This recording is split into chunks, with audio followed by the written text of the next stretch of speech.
but they're not a nice group of people. Whatever they come up with, it's going to be belligerent and aggressive and nasty. That's one on the one side of the ledger. On the other side of the ledger is that they're just posturing. And, for their sake, as much as for the world's, I hope they come to their senses and stop behaving like the bullies that they are. They're the ones that precipitated all of this.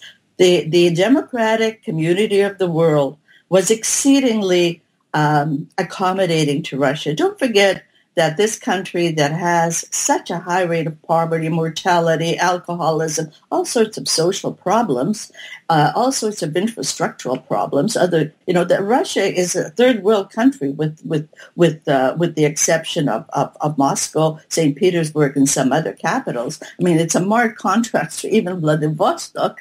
This country was accepted to the G7. It became a G8.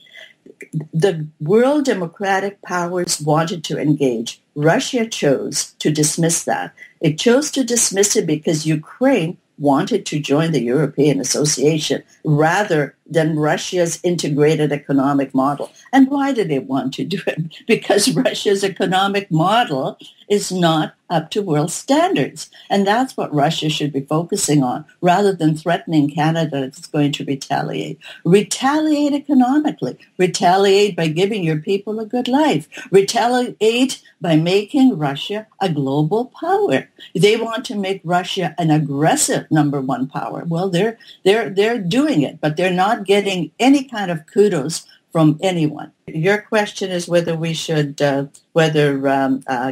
should dismiss the ambassador.